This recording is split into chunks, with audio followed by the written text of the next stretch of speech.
কয়েকজন সাহাবীর জীবনী শোনাই। আবু মাহজুরা রাদিয়াল্লাহু তাআলা আনহু, মক্কার মুয়াজ্জিন, আগে ছিল মুশরিক, পরে হয়েছে মুমিন। উনি কিভাবে মুমিন হইলেন এই ঘটনাটা একটু আপনাদের শোনাতে চাই। তা আপনাদের তো সময় নাই হাতে, হ্যাঁ সময় আছে? আবু মাহজুরা রাদিয়াল্লাহু তাআলা আনহু কিভাবে মুসলিম হলেন আওয়াজ করে শুনেন। হুনাইনের যুদ্ধ, ৮ম হিজরি, বিষ্ণু ঈসা ইসলাম হুনাইনের যুদ্ধ শেষে ফিরতেছেন।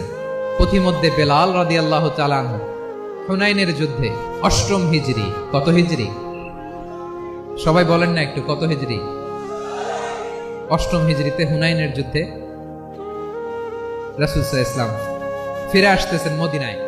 পথিমধ্যে বেলাল রাদিয়াল্লাহু তাআলা আনহু আযান দিচ্ছেন। কি দিচ্ছেন?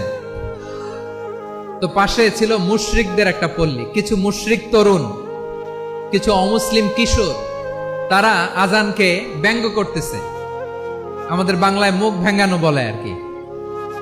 বেলাল রাদিয়াল্লাহু তাআলা আনহু আজান দিচ্ছেন, ওই বাচ্চাগুলো মুশরিক, তো ওরা আজানকে ব্যঙ্গ করতেছে, বিকৃতি করে ওরাও আজান দিচ্ছে। উদ্দেশ্য হচ্ছে আজানকে নিয়ে ঠাট্টা করা। উদ্দেশ্য কি? ঠাট্টা করা। ব্যাপারটা মনে কষ্ট পাওয়ার মতো ব্যাপার না? কিন্তু বিশ্বনবী ওইখানে দেখেন কি খুঁজলেন। বিশ্বনবী খেয়াল করলেন অমুসলিম কিশোরদের মধ্য থেকে একটা কিশোরের গলাটা বড় দরাজ গলা, কণ্ঠটা বড় সুন্দর। খেয়াল করে দেখলেন যে কিছু কিশোর বেলালের আজানকে ব্যঙ্গ করে, বিকৃতি করে, কিন্তু একজনের কণ্ঠ দেখতে পাচ্ছেন না এত দূরে, কিন্তু কণ্ঠটা বড় সুন্দর, দরাজ গলা। বিশ্বনবী সাহাবীদেরকে বললেন, ধরো এগুলারে, ধরো। সবগুলারে ধরে বিশ্বনবী সামনে আনা হলো। ওরা হাঁটু গেড়ে বসলো। বিশ্বনবী বললেন, তোমাদের মধ্যে কে যেন ব্যঙ্গ করে আজান দিচ্ছিল, তার গলাটা বড় উঁচু, গলার বেসটা বড় মজবুত, মেলোডিয়াস, সুমধুর কণ্ঠ। কে? আবু মাহজুরা বলে, আমার বন্ধুরা সবাই আমার দিকে আঙ্গুল দেখায়, আমি পড়ে গেছি বিপদে। রাসূল সাল্লাল্লাহু আলাইহি ওয়াসাল্লাম বাকি অমুসলিম তরুণদেরকে ছেড়ে দিলেন, বললেন তোমরা যাও। এবার আবু মাহজুরারে পাইছে। আবু মাহজুরার চুলের মধ্যে হাত দিলেন বিশ্বনবী, মাথায় হাত দিয়ে বললেন, এবার আজান দাও দেখি। আবু মাহজুরা বলে, আমি তো আজান দিতে জানি না, কারণ আমি তো বেলালেরটা শুইনা দিছি, আমার তো মুখস্থ নাই, আমি তো আজান দিতে জানি না। বিষ্ণু বললেন, জানো না? তাহলে আসো, আমি তোমারে শিখাই দেই। সুবহানাল্লাহ।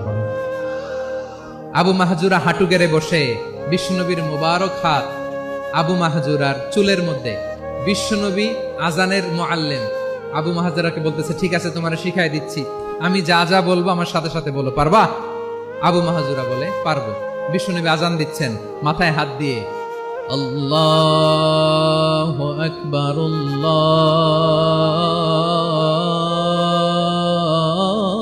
আল্লাহু আকবার। আবু মাহজুরা এই বাক্যটা পড়লেন। বিশ্বনবী দ্বিতীয় বাক্য পড়তে আরম্ভ করলেন, আল্লাহু আকবার,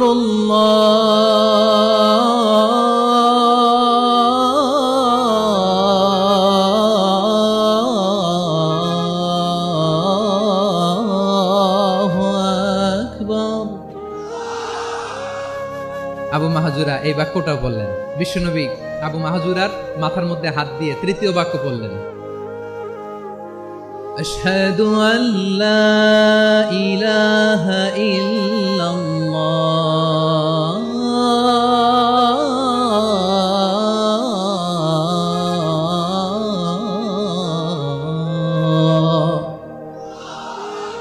আবু মাহজুরা তৃতীয় বাক্য পড়লেন। বিশ্বনবী একটা বাক্য পরে আবু মাহজুরা পরে, বিশ্বনবী পরে আবু মাহজুরা পরে। আবু মাহজুরা কিন্তু অমুসলিম, মুশরিক। আবু মাহজুরা বলে, এক একটা বাক্য পড়ি আমার কলিজাটা গলে ঠান্ডা হয়ে যায়। এতদিন মোহাম্মদকে গালি দিতাম, এখন মোহাম্মদ আমার মাথায় যখন হাত রাখছে আমার সারা শরীর ঠান্ডা হয়ে গেছে। বিশ্বনবী আজান শিখাচ্ছেন, একটা একটা বাক্য পড়ে আবু মাহজুরাও পড়ে, বিশ্বনবী পড়ে, আবু মাহজুরাও পড়ে।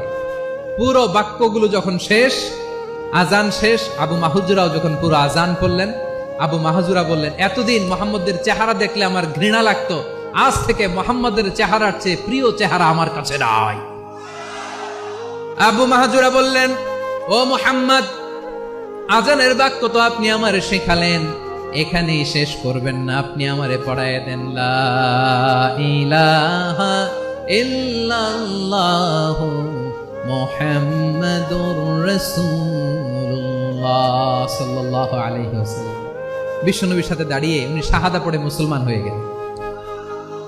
এবার আবু মাহাজুরা বলে, ইয়া রাসূলুল্লাহ, ইয়া হাবিবাল্লাহ, আমি মুমিন হয়েছি, মুসলমান হয়েছি, আপনার কাছ থেকে আজান শিখার সৌভাগ্য আমি লাভ করেছি নবী।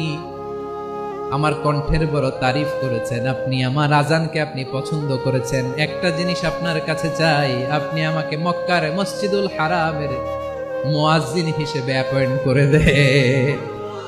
বিষ্ণু ঈসা ইসলাম বললেন, যাও আবু মাহজুরা, আমি তোমাকে পৃথিবীর শ্রেষ্ঠতম মসজিদ মক্কার মসজিদুল হারামের মুয়াজ্জিন হিসেবে অ্যাপয়েন্ট করে দিলেন। দেখছেন কিভাবে ট্যালেন্ট হান্টিং করতে হয়, কিভাবে হিউম্যান রিসোর্স মানব সম্পদকে ব্যবহার করতে হয়। আসছিল আজানকে ভেঙাইতে, আসছিল কেন? আজানকে ব্যঙ্গ করার জন্য, বিকৃত করার জন্য। আজানকে বিকৃত করতে যে ইসলামের সবচেয়ে শ্রেষ্ঠ মসজিদের মুয়াজ্জিন হয়ে গেল। পড়েন সুবহানাল্লাহ।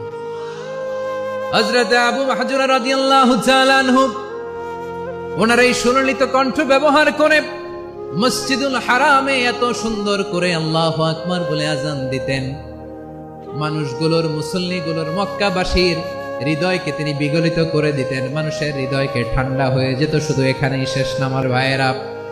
বিশ্বনবী যখন সাইয়েদনা আবু মাহজুরা রাদিয়াল্লাহু তাআলা আনহুকে আজান শিখাচ্ছিলেন, বলেন তো বিশ্বনবীর হাতটা কোথায় ছিল? আবু মাহজুরার মাথার সামনে, এই চুলের উপরে ছিল। আবু মাহজুরা ওই স্মৃতিটাকে ধারণ করবার জন্য, ওই স্মৃতিকে বহন করার জন্য বিশ্বনবীর মোবারক হাত আবু মাহজুরার কপালের চুলের যেই জায়গায় লেগেছে, মৃত্যুর আগের দিন পর্যন্ত আবু মাহজুরা মাথার ওই চুলে কোনোদিন ছুরি আর কামার লাগায় নাই, সেখানে কেচি লাগায় নাই, চুলের মধ্যে খুর লাগায় নাই। আবু মাহজুরা ডান দিকের চুল কাটতো, বাম দিকের চুল কাটতো, পেছনের চুল কাটতো, সামনের চুল কাটতো না। আবু মাহজুরা রাদিয়াল্লাহু তাআলা আনহুর সামনের চুলগুলো বড় হতে হতে যখন এত বড় হয়ে যায়, তিনি চুলগুলো পেঁচিয়ে মাথার মধ্যে রাখতেন। তারপরে তিনি পাগড়ি পরতেন। সবাই জিজ্ঞেস করতো, আবু মাহজুরা, এটা আবার কেমন স্টাইল? দেখতে তোমার কি বিদঘুটে লাগে? কেমন অড লাগে? কেমন খারাপ দেখা যায়? মক্কায় এমন কোন মানুষ তো দেখি নাই, ডানে চুল কাটে, বায়ে চুল কাটে, পেছনে চুল কাটে, সামনে কাটে না। ওরে আবু মাহজুরা, কেমন দেখা যায় তোমারে?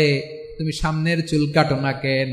আবু মাহজুরা বলে, আমি হাঁটু গেড়ে পেয়ারা নবীর সামনে বসেছিলাম, আমার এই মাথার চুলের মধ্যে মুবারক হাত লাগিয়ে বিশ্বনবী নিজে আমাকে আজানের প্রতিটা বাক্য শিক্ষা দিয়েছেন। বিশ্বনবীর মোবারক হাত, পবিত্র হাত আমার মাথার চুলের যেই জায়গায় লেগেছে, আমি চাই ওই চুলগুলা নিয়ে আমি আমার কবরের ভিতরে যাব। সাইয়েদনা আবু মাহজুরা রাদিয়াল্লাহু তাআলা আনহু ইন্তেকালের আগের পর্যন্ত মাথার সামনের চুলগুলা কাটে নাই। মাথার সামনের চুল তিনি কাটেন নাই। সুবহানাল্লাহি বিহামদি। কেমন ভালোবাসতেন বিশ্বনবী সাহাবীদেরকে, সাহাবারা কেমন ভালোবাসতেন বিশ্বনবীকে। সামনের চুলগুলো বড় হতে হতে এত বড় ছিল, পেঁচিয়ে রেখে পাগড়ি পরতেন, কাটতেন না। নবীর হাত লেগেছিল। সুবহানাল্লাহ পড়েন। তাহলে what is the lesson? Moral of the story কি? মোরাল অফ দ্য স্টোরি হচ্ছে, আসছিল আজানকে ব্যঙ্গ করার জন্য, বিকৃত করার জন্য, হয়ে গেল মসজিদুল হারামের মুয়াজ্জিন। দেখেন বিশ্বনবী একটা খারাপ সিচুয়েশনের মধ্যে থেকে কি ভালো জিনিস বের করে আনলেন। আমি যে শুরুতে বলেছি কিভাবে তিনি হিউম্যান রিসোর্সকে ডেভেলপ করেছেন, ম্যানেজ করেছেন।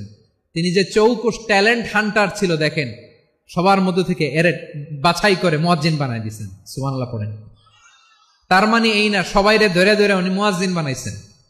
যার যেই ট্যালেন্ট আছে তাকে ওই কাজে অ্যাসাইন করেছেন। যার যেই প্রতিভা আছে তার প্রতিভাকে ইসলামের কাজে লাগিয়েছেন। সুবহানাল্লাহ পড়েন।